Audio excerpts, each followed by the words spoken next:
Well, Jimmy, it's my absolute pleasure to have you on Sirius XM. Welcome to the show. Thanks for having me on. Looking forward to it. Let's talk about the obvious, the transition, of course. But I don't want to know what's different, because I think we're going to get to that. I'd love to know a little bit more around the why. 20 years, of course, after racing in the Cup Series. Now a time to start over. Can you take me back to the decision where you really decided that this is something that you wanted to pursue? And maybe it's with Alonso back a couple of years ago. Yeah, it's hard to say there's just one piece to this. There are 3 or 4 pieces.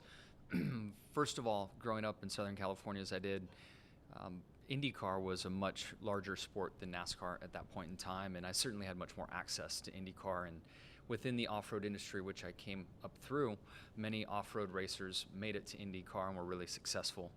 Rick Mears, Robbie Gordon, Roger Mears, there's Parnelli Jones, quite a few that were all on the West Coast and household names, during my era growing up. So that's always been there. And when I started with Chevrolet back in the mid-90s, we laid out a 10-year plan with me ending up in IndyCar. And we were heading down that road. I was attending the Long Beach Grand Prix each year. That was my annual check-in with the GM folks.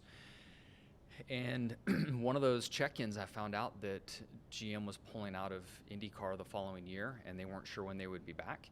And if I wanted to have a professional career on the asphalt, I should consider NASCAR and move to the East Coast. So, my fork in the road happened, and I was like, sure, well, NASCAR sounds great. So I started pursuing that route, and it wasn't long after I put some roots down in North Carolina and kind of started my NASCAR career with the Herzogs, eventually ended up racing their Busch Grand National car, and that's where I was spotted by Jeff Gordon. But prior to that, they were also in the off-road space, and GM was trying to grow them as a team to take from off-road racing up through the ranks to NASCAR. So, But you hadn't really considered stock car up to that point? It was so far away. I just didn't know much about it. I mean, I'd catch it on the worldwide sports on television. My brother rooted for Earnhardt, so I couldn't. I became a Gordon fan, and I actually knew Jeff Gordon from sprint cars and midgets and all that kind of stuff. So, NASCAR was it. But I always had that seed in the back of my mind that IndyCar was what I wanted to do. And then I drove Fernando's Formula One car, and that was like, whoa, this is what one of these cars feels like. And there I started speaking with Zach Brown quite a bit from McLaren, trying to figure out is there a route to Formula One, which there's really not, especially at my age. Number 2, the IndyCar series, and we set up a test session to see if I would like it for the 2020 year. And unfortunately, due to COVID, that all kind of fell apart. But the Ganassi folks saw it through and got me that first test session in July at the Indy GP track. And when I had another shot at it, I was like, this is absolutely what I want to do. I thought I would be slowing down from NASCAR. I thought I would be kind of cherry-picking events, maybe some sports car racing. I did not expect to ramp up at this level and pursue something so challenging. But all the pieces fell into place. And my childhood dream is now, being lived at 45 when I thought maybe at 25 it would happen. It's unbelievable, to think of a restart at 45, and I want to get to that. But I want to go back to originally. You had no notion of being in stock cars. What was your impression of the NASCAR circuit? It was pretty far away. Unfortunately, you'd only see these big crashes, and you would see the winners. So lots of big crashes, scary crashes, drivers walk away, so I thought of them as like superheroes in a sense. And then, I remember a moment in time where we were traveling the country racing dirt bikes, and we pulled up to a Hardee's, and I thought that was Kill Yarborough's race shop, and later found out, or right then and there found out, that it was a hamburger stand and not a race shop. So, it was pretty far away. I just didn't have a lot to connected to it, but I love racing. And when I really look back on the discipline of racing on the dirt, the stock car route is much closer than the IndyCar route. So, after all these years have passed, it really was the right place for me to go and spend the bulk of my career. But you were pining for that open wheel experience at some stage, obviously, and trying to figure out the way back there. Did you think, well, 45 is going to be my route back after I've done 20 years in stock car racing? No, not at all. Never thought that it would happen. And if it wasn't for really Zach Brown putting me in that Formula One car and kind of really trying to put together a test for me that COVID dismantled, and then Chip Ganassi's willingness to say, hey, look, let's give it a shot. And I've known Chip for a lot of years, and I've raced against him and I've talked to him about driving for him. And his willingness, and then of course the sponsorship partners fell into place with Carvana, Ally, and the American Legion to make it all happen. But it really happened quickly. Once this idea kind of got started in, I think, early July when I drove the IndyCar for the first time, I mean, it wasn't 2 months later, really, 2 to 3 months later, that we had some signatures on paper and we're moving forward. So tell me about the first experience in the IndyCar then. I know the Formula One experience blew your mind, and while they're different, right, IndyCars and Formula One, the complexity is probably at the same level. It is. I was really surprised how much more physical the IndyCar is compared to a Formula One car. The lack of power steering is just a massive factor in heart rate and physical requirement inside the car. But I felt like because of the rules in Formula One, and you have to drive an older car, I felt like the Formula One car and the Indy car were pretty similar in braking capacity. The Formula One car had a bit more help for the driver off the corners with some computer aids and stuff, and the car was pretty easy to drive in a lot of respects. Where the Indy car it's just hard to drive. I mean, there's a lot of power, a fair amount of grip, but a very busy cockpit in the race car, where the Formula One car was pretty easy to handle. So you get in the Indy car, and it's your first time, your first time in the seat, and truth be told, you've probably only been in an Indy car about a dozen times in total now. What was your first impression? Just how fast, how violent, how physical. All things that I just, as a racer, love, and things that really got me excited to try to do more regardless of age. I've spent a lot of time staying physically fit in my career, and have had goals outside of driving the race car with triathlon and marathons. And I just feel like the lifestyle that's in and around IndyCar is a really good fit for me and something I want to be a part of. Yeah, you talked about wanting to walk through the paddock to be part of these teams, and the culture is incredibly different in IndyCar versus NASCAR. What are some of the other large, differences that you've experienced? Yeah, culturally is a big shift, and it's great to watch my wife and kids pick up on kind of the vibe that exists in the paddock. It is a more complex series, but in a lot of ways it's much more casual than NASCAR. I think the reduced schedule in IndyCar creates a bit more of a family environment in some ways, and you don't see everybody all the time. And people kind of sit around. I'm surprised after a race in a NASCAR event, the race they should televise is the race of the drivers from their vehicles to the airplanes home. And here everybody sits around for hours, eats a little dinner, socializes, kids play. So it's been neat in a lot of ways. And then you mentioned the venues, bring the venues into play. And at St. Pete, literally walking from the hotel to work. Work is done, I walk back and meet my family at a cafe on the street and have dinner and home. So different in many, many ways. Did you have to get your wife on board with the idea that you were, you're not really walking away from racing at all? You were going to do the ovals. You were not yet, right? But did you have to get her on board with the notion that you were going to continue on this journey? And what was her reaction? Yeah, I mean, I definitely, she's my top advisor in all the things that I do. And even making the decision to make 2020 my last year in NASCAR was something that I wanted her to weigh in on, and she wouldn't. She didn't want to have me be overly concerned with her point of view, because she knows how much this means to me.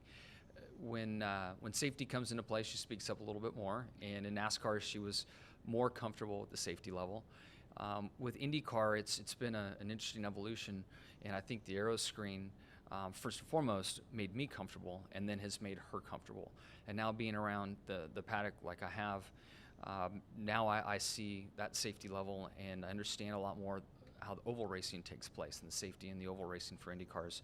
And it's piqued my curiosity to at least test on an oval. So we're working on that, and hopefully can pull that off by the end of the year, and just let me see if I like it or not, so we can decide on that moving forward. You've said that you're trying to remind yourself of your early days in racing, right? Taking yourself back to the point where you were first learning how to race. Is that an accurate description? It is, and through my career in changing vehicles, changing series, new tracks, there's this familiarity of starting over, and I'm reminding myself of that in going through it. Now again, there's some comfort in that I know I've been here before. I feel like in the past I worried about everything, and right now with this experience and repetition that I've had doing it, I'm worrying more in the right areas and spending less time worrying in the areas that don't require as much time and attention. And then this is making me feel like a kid again. I mean, just short of the story, I feel alive and like I'm a teenager all over again. You asked yourself the question, how would you get peace of mind? And you said the peace of mind was going to be crawling before walking. So you're crawling now, or are you walking yet? I feel at times that I'm up to a walk, and then I get reminded just how tough this series is, and feel like I'm crawling. But and these tracks are all so different. Many of them I can't test on. You've never been on many of these tracks? None of them. Yeah, I haven't been on any of them. I'm thinking of the IMSA I've at least been to like Watkins Glen and the IMSA when I run that later this year. But from an IndyCar standpoint, all new tracks, and the tire that goes with the car on those particular tracks, the track evolution. There are a lot of pieces to this that are just really different than a NASCAR vehicle, and it just takes time. And most drivers that end up in an IndyCar spend 5 to 10 years in the lower divisions working through all these little granular things. I spent all that time in NASCAR learning them for that discipline. So I really am about as green as you can be entering into a rookie car season. Is there anything that you can borrow from the NASCAR experience that you've been able to apply outside of course, reaction time? Although that probably has been sharpened too, I'm sure. Definitely been sharpened. From a physicality standpoint, from a fast twitch muscle standpoint, I've changed my training all around to be better and stronger in all those areas because it is different. But I feel like dealing with pressure is just maybe a life lesson, or certainly a lesson I can bring over from NASCAR into this. I have a lot of pressure on me to go out there and succeed, but I feel like I'm not overreacting, and I'm in that crawl before I walk state of mind because of experience and what I've done in the past. You were also humble enough to say that you knew that you wouldn't expect the same success that you had in Cup, and that wouldn't necessarily cross over here. But being competitive, I know you're not going to stay that way for very long, right? The competitive nature is, something I've realized that I can't live without. The accountability and adrenaline that comes with being a race car driver, and it's more than just what you do on race day. It's the stuff during, the days and weeks leading up to the events, the days that follow the event.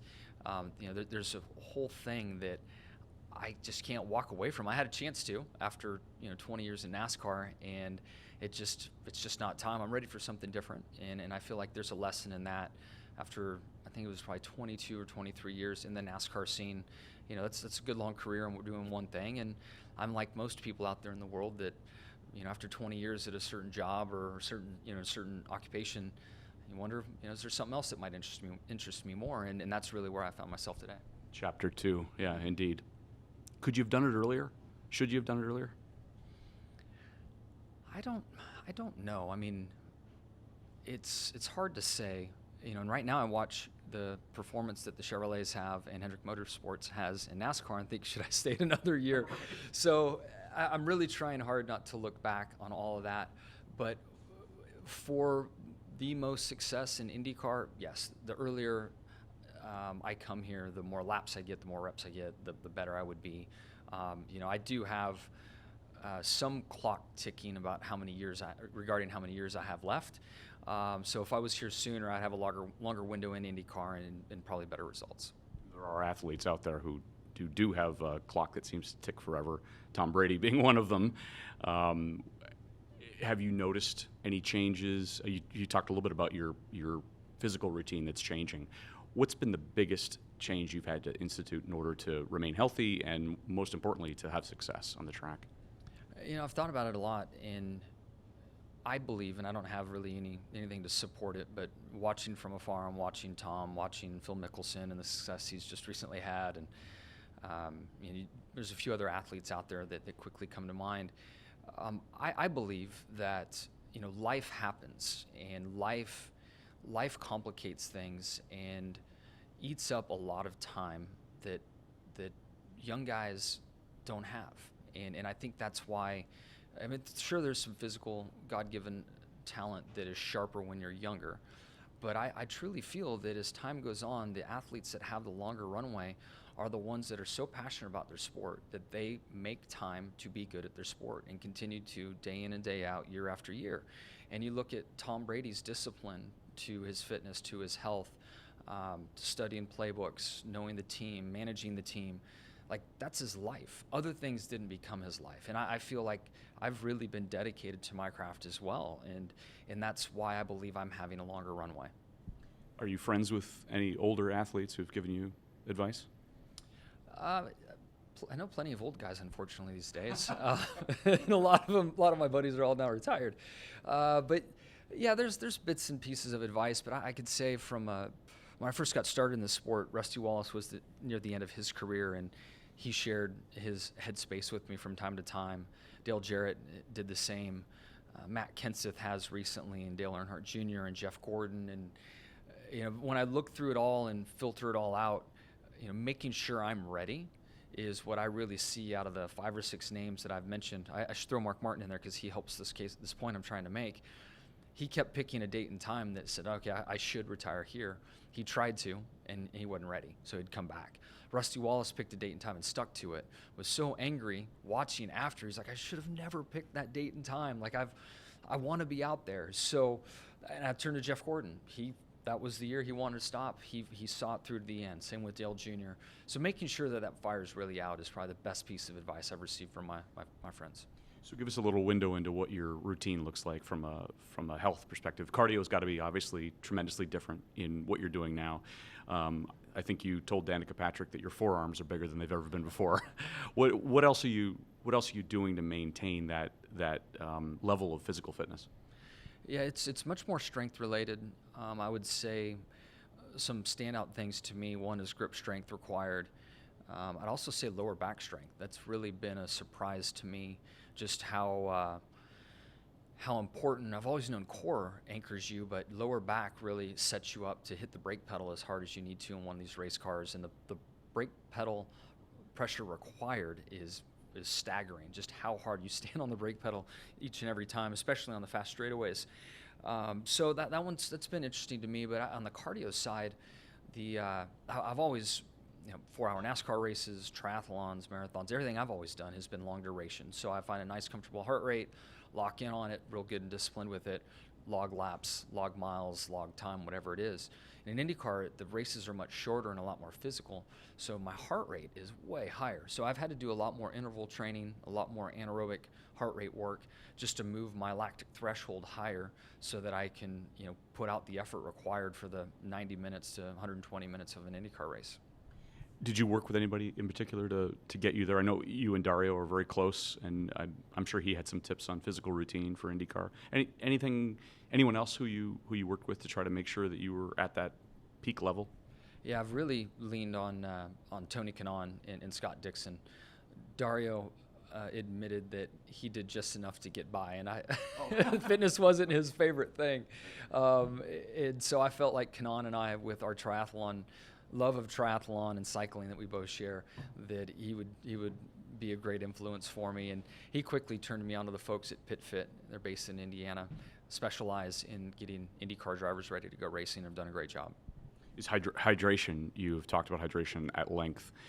How important is that? How much has it changed what you've done, I guess, in order to make sure that you're at maximum capacity?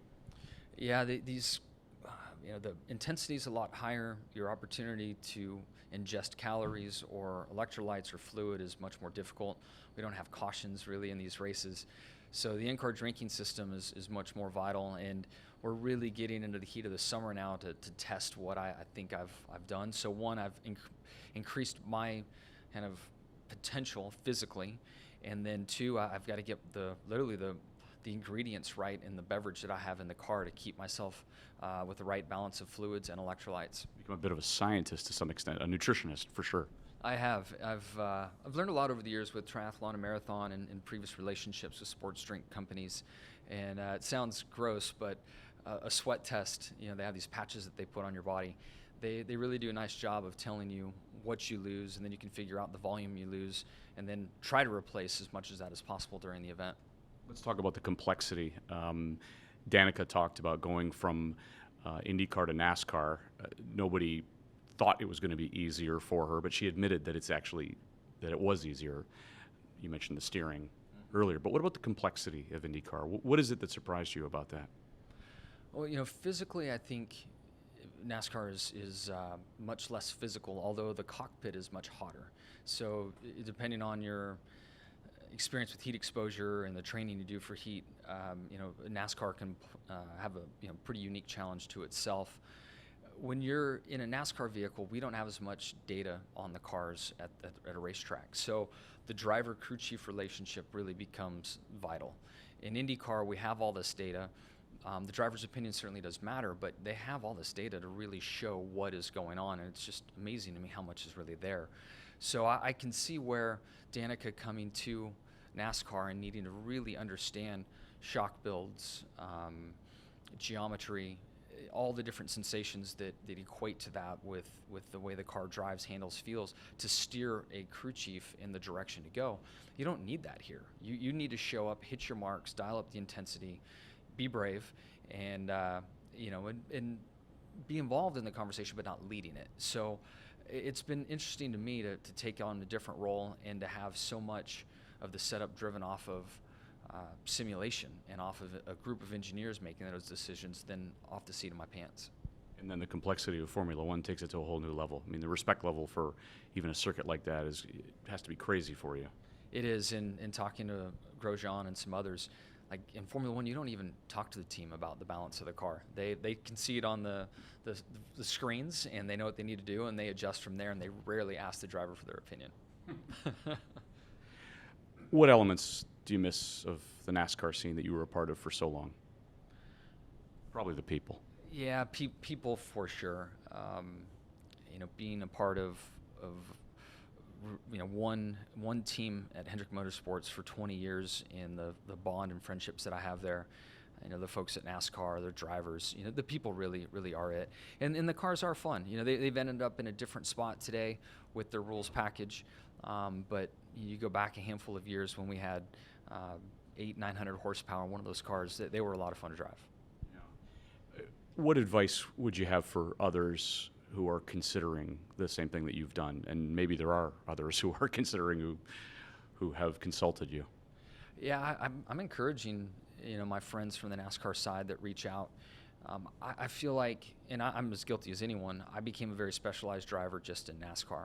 And once I started racing the 38 times a year, I was so busy with all that comes with it that I didn't drive anything else. And more than anything, I'm close with Chase Elliott, and he raced in the Rolex 24. He's been driving midgets a little bit. He's run a dirt late model. He's getting outside of his comfort zone. I think there's so much learned and absorbed in those experiences that make you a better driver that looking back, wish that I had done more of that. So if anybody shows interest now, I'm trying to be the little devil on their shoulder and say, make it happen, find a way, get your owner to let you do it. And then if you're looking at coming IndyCar racing, I feel like the IMSA series has the elite level of competition, and in the DPI class, the cars are really quick, not as fast as an IndyCar, but I'm finding that probably the best place for me to get extra laps that are kind of in the same wheelhouse of what an IndyCar is like. How much time are you spending in simulations? We talked before about tracks that you haven't been on, that you can't be on. So how much time do you spend absorbed in the next track that you need to race on? As much as I can, and of course there are home sims and trying to find out the right platform, the platform that has the most recent scan, the platform that has the setup or the car balance that's most similar to the real thing. It's really muddy water and tricky to figure out the home sim part, but I'm trying to, just because I'm so green. I drive for Honda. Honda has a great simulator in Indiana that all the drivers go to. The problem is everybody wants to go to it, and it's really busy. So I was able to get some extra time for this race. Sadly, the scan is a 2013 scan, and this track's changed quite a bit since 2013. Definitely didn't get any smoother. So, I'm doing all that I can and using all those resources, and thankfully have, a lot of layers at Chip Ganassi Racing with Dario and Scott and TK and others to help me try to be as prepared as I can be. When you think about the arc of your career and that you're sitting here now taking on this challenge, would the 25-year-old Jimmie Johnson have ever envisioned that this is something that you would be tackling at this point? No, I thought I made that decision at maybe 19 or 20 to go stock car racing. You know, when that fork in the road happened for me, I never thought I would circle back to here or have a shot at this. So this really is the icing on the cake and been a lot of fun. Indy heroes of yours growing up, who were they? So Rick Mears, you know, I remember watching races, and my grandfather was a big Foyt fan, so of course pulling for Foyt. Sullivan with the spin to win. I always seemed to gravitate towards the younger drivers, so Allenser Jr. I remember cheering for him quite a bit and hoping the best for him as well. Have you talked to any of those folks? I know you were on the broadcast team at NBC for the Indy 500. Imagine a lot of people came up to you who had Indy roots. Have you talked to them? Have they given you advice about this season? You know, I spent some time talking with Rick Mears at Barber before the race started, and what I gather from, you know, saw JR and a lot of different folks that are IndyCar icons, and everyone's just so happy that I'm giving it a try. And you know, I'm obviously bringing some new eyeballs to the sport, so people are excited for that. But I think many are just proud of me to say, hey, I don't expect to go in right now. You know, I know I have a long road ahead of myself, but I want to do this and I want to be here. And I think many commend me for that I've stepped out onto this branch and I'm doing something that I truly want to do for the most purest of reasons. And you know, they're happy to see me do it. I know Ernie Garcia Jr., the head of Carvana, was very excited about you taking on this opportunity, and in fact called it a bit of the Michael Jordan moment when, you know, Michael picked up another sport. Is it? I know that was a kind compliment, I suppose. Amazing compliment, and it was really impressive to me just how quickly the opportunity that existed was picked up and spotted, and how quickly Ernie wanted to move forward and put this relationship together. You know, and a lot of other pitches that we were working at the time, we literally had to walk folks down the road to help see the crossover moment and opportunity. And in the very first phone call, which was only a few days after the first email that went around, he saw the opportunity, expressed great interest, so they needed a little time to process it. And if they came in, they were going to come in a huge way and support me like no other sponsor could or would. And they came on board, obviously, and have been extremely supportive and have been amazing partners. You've gotten to know Ernie and his dad well? I've had the pleasure of meeting his father recently at a charity event, and certainly been able to get to know Ernie more. And it's amazing to watch, you know, Ernie chase his dreams, and here I am over on my side of the road, kind of chasing mine at the same time. And he's winning. His success is a lot greater than mine at this point in IndyCar, but you know, it's just fun to be a part of such a fast-growing company with such an interesting concept and fun approach to it all. I mean, just some young guys that are doing it right and having a lot of fun along the way. There's some great symmetry there, right, Jimmie? I mean, he's a disruptor in his own world, and you're kind of disrupting the circuit now. No, it's very true. It's very true. And, you know, to have fans now come up to me and say, hey, I bought my car at Carvana. To have family members, hey, if I'm going to buy a car, I'm going to try Carvana out. It's neat to see these worlds kind of collide together. You walked past me unknowingly in St. Petersburg in the first race of the year, and you wouldn't certainly have known me or seen me because you were mobbed by people who were all around you. The fervor and the excitement around you being on this circuit, I think, has energized the circuit from my own perspective. Wouldn't you agree? Yeah, I know I'm bringing eyeballs. I'm not sure what energy was prior to, but I've been surprised at the reception I've received. Walking out on the grid at St. Pete, and you know, you walk through kind of a tunnel onto the pit road, and fans on both sides, and to hear them erupt. At the NASCAR races, some were cheering and some were not, and there were some things being said that, you know, I learned to kind of tune that out. But to walk out onto the IndyCar grid here and to hear the cheers and people appreciate what I'm trying to do, and the compliments that are being passed out. It's been a much warmer welcome than I really anticipated. That's true. You know, it is really an us versus them mentality in NASCAR, where fans openly dislike certain drivers. You don't see that in IndyCar or Formula One, do you? No, not to the degree. You're totally right. That's a great way to simplify it and say it. Yeah, it's exactly it. And in IndyCar, it's just much more of a collective group of everybody they cheer for. Sure, there's a favorite, but just a lot of respect paid to the entire grid. We've talked to Roger Penske on this show. Have you talked to Roger at all since you've joined this? I have. In my early days of trying to put together a program, of course, I was curious if he had an opening, and sadly didn't. But he's been a great friend and a mentor in a lot of ways over the years, and certainly in the last few years as I've really tried to put this together. And he's also successfully managed drivers on both sides of the fence who've done exactly what you're doing. So he has that perspective. He does, and I don't think he even means to at times, but just his wisdom and presence and approach to life and business. If you're fortunate to sit around him and watch him make a few decisions, indirectly or directly, you learn something from the guy, and I just love being around him. Any chance that I can be around him is really special. Even though you didn't attend college, you have this enormous acumen for the business world. What other things are you interested in beyond racing that you may pursue when you do decide to retire again? Well, my business really is built around driving the car, and I have endorsement sponsors that tie directly into, from racing. I've been able to make great contacts in other forms of business, but most of them really do have some tie back to auto racing. I would say the only thing that doesn't would be some of the real estate purchases in investing that I have done. But again, because of my success, it led to those contacts and opportunities to invest. But I'm really active right now and just trying to go racing. And my office was able to bring in Carvana. We put the deal together with Chip Ganassi Racing. Ally has come through us to be on my helmet and on the fire suit. So we found ourselves pretty darn busy in Jimmie Johnson Racing, the offices of Jimmie Johnson Racing, trying to manage and service the contract, trying to get ready for renewals, and just try to keep these pieces in place for the IndyCar program, and then also the IMSA program that I've been running, which will be 4 races this year on top of the 13 IndyCar races I'm doing. Something like Le Mans interests you? Roger Penske talks about how he wants to win. That's the final piece that he hasn't quite achieved, is winning Le Mans. As a Le Mans driver, is that something that you would consider doing?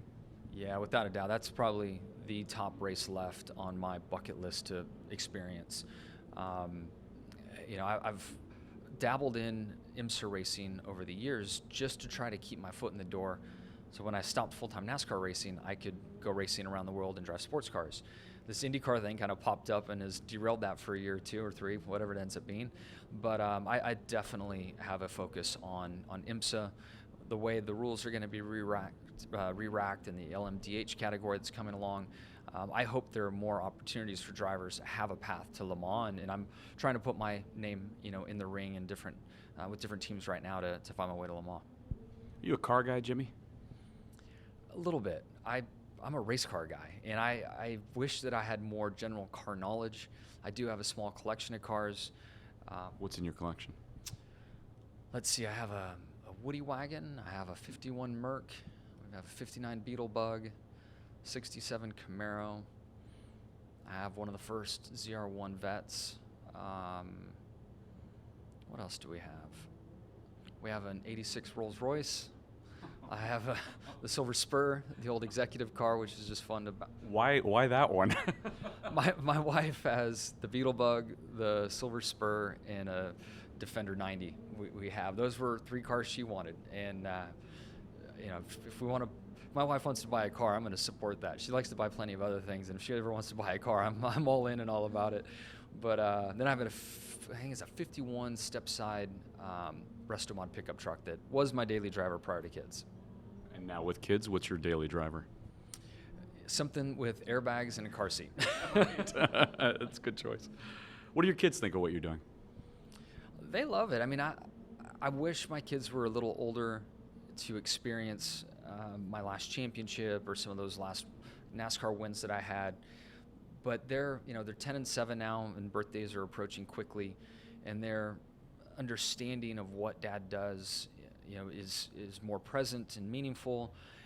And honestly, the struggles that I had at the end of my Cup career, trying to learn a new discipline right now, there's some life lessons in all of that, and they see Dad as a superhero, and they know that I've had this success, and they see people ask for my autograph and respond to me in a certain way, and they think Dad's pretty cool, but and that's fine, but I really want them to understand just how you have to work for things, and how much effort it takes, and how you have to apply yourself, how it's not going to be easy, and you're going to fail, you're going to make mistakes, and that's okay. So in some ways right now, I'm like an in-life class session for them on what to expect as they get older and pursue a career and have failures and learn and grow along the way. So I think my 10-year-old's pretty wise for her years, and she's very tuned into what Dad's doing. I'm not sure my youngest totally gets it, but we're kind of laying that foundation right now, I think, or I hope, for the women they will become. And Dad's home a lot more now. You would think so, but I've been so busy trying to figure this stuff out that I had literally the busiest winter I've ever had. I was driving Formula 3 cars. I was in the simulator in Indy quite a bit, trying to establish myself with the team. Now things are kind of slowing down. We've used up all of our test sessions, and this summer, now that they're out of school, this summer I'll be around a lot more. Culture, the culture of a winning team. What does it take? You've been a part of many winning teams, but what strikes you as the key ingredients to having the best culture that you can have? They're all different, and winning is the secret sauce that covers up dysfunction. When you're not winning, that's when a team is truly tested, and that's when the dysfunction shines and teams fall apart. So, I feel like in my Cup career, Chad Knaus's leadership, he created a winning team off the bat, and he wasn't the easiest guy to work for, and the winning kept us going and covered up some of the issues we had. When we had more lean years, we had more turnover on the team. Chad and I'd fight more, and it was an interesting cycle that took place. But when you have somewhat publicly too, some publicly for sure, but when you have tenure together, chances are you've been through those peaks and valleys, and a culture's created. And I think it's more about a team culture in a way a team operates than it is about a winning culture. Winning happens after all that's locked down, and that's something that working for Chip has really showed me. And the shop that is based in Indiana with the 4 IndyCar teams and the IMSA program, they win and lose as a group. When I watched the 10-car win the season opener with Alex Palou behind the wheel, the entire shop was experiencing that. It wasn't just the singular group of people on the 10-car. It was the entire shop. And that's not the way it took place for me over at Hendrick. I mean, sure, certain layers of the company were happy, chassis department, engine department, management, but where I lived and worked, that guy won, we didn't, we need to do a better job. It was just a little different and wasn't shared. The experience wasn't shared throughout, and I think it has something to do with that. You're working on documentation of a lot of this, of what you're going through. You're recording and collecting over the course of the last year and a half your transition from your previous series to this series. What's that going to look like in the end? Is it a documentary? What form will that take? We'll see what really develops. We can see a couple different opportunities, but more than anything, we'll never have this opportunity to capture the content. So that's something I've learned later years of my career, that just having the content is so key. Obviously, some of the quick hits with social media are important and interesting and fun, and certainly service an important part of the demands of a public figure or a race car driver. But down the road, just having all of this archived, and especially the more that I own, the more opportunities I will have, and the better the product can be. Sounds like a Netflix documentary, like Drive to Survive. That would be an amazing opportunity, without a doubt. I mean, we would jump at that opportunity. So, we'll see where it goes. We've in some respects hoped to have had stuff on a platform by now, but COVID, had its challenges that it provided to that industry as well. But we're still collecting content, and I'd say probably the best example of sitting on something and waiting for it would be Michael Jordan's docu-series that he did. So there are many ways to skin a cat here, and we just need the content for now. A couple of your peers, your helpers along the way here have given you letter grades on how you've done so far this year. So the good news is they're good grades. Scott Dixon has given you a B+. He said it's a bit crazy because not many people would even take this on, what you're doing. You've definitely taken on a mountain, Scott said. And Tony Kanaan gave you an A because he said that Jimmie's done a remarkable job just being humble about how much he needs to learn. So what's your grade to yourself? I'm probably harder on myself, which I should be. At times I feel like I'm in the B category, but I'd say to average it all out, I would say in the C category. Certainly a lot to learn, and so much is new. And that part, is where I venture more towards the B side. But to be able to have a consistent weekend from opening practice to finish of the race, there's still some valleys in there that I need to clean up. Some of it's just procedurally different that I'm now getting some exposure to and aware of. I also have some bad habits that I'm trying to shake. In a NASCAR race, the track gets slower. Every cars are on track. In IndyCar, the track gets faster. So I need to keep attacking all the way to the end. The other big thing is you don't have any cautions. So any mistakes made early in a race, that time could just be given away and you'll never have a chance to get it back. So, there's some aspects to it that my mind is now open to and aware to that I need to clean up and be more consistent from the start of the weekend to the end. But if you get to the end of the year, what will make you the most satisfied when you tabulate how the year has gone? What's your measuring stick for success? For me, that's my effort. So the grade of a C would be on the end result and the performance so far, but my effort is what I'm most tuned in on, and I'll give myself an A, easily an A on the effort and application to this, and that's all I can do. And I know what I'm facing. I don't know if everybody else can grasp it, but I know what I'm facing, and I know that I'm waking up every day as motivated as I've ever been to figure this out and get it right. I want to go back to something else that you said earlier, just about sort of self-reflection. If you think back to the start of the year, and let's even go back to the first time that you sat in the car, what's that growth curve look like for you? And compare that to what your growth curve was when you first started stock car racing. Yeah, for IndyCar, it's vertical. It's literally a vertical chart. In stock cars, I had a chance to probably spend a year driving late models and ASA cars. I've only raced a couple races. Then that led to my first full-time year in ASA, and a second year in ASA, and dabbled a little bit in Busch, and then full-time in Busch for 2 years. And the second year of Busch, dabbled a little bit in Cup. So there's this progression that led me to the big show. I showed up at Barber, the big show, with I think 3 test sessions ever in an IndyCar, and off I went. So it's been a vertical learning curve. I wish you nothing but success this year on that vertical learning curve.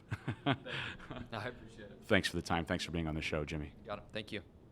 The automobile is one of the most important inventions that revolutionized the modern world. In America, the rich history of car culture runs deep as technology continues to shape the future of the industry. Jason Stein, former publisher of Automotive News, is here to share the stories of people passionate about cars, from industry leaders and innovators to car-obsessed celebrities. Buckle up as Jason takes you inside the boardroom, onto the track, and around the bend on Cars and Culture on SiriusXM Business Radio.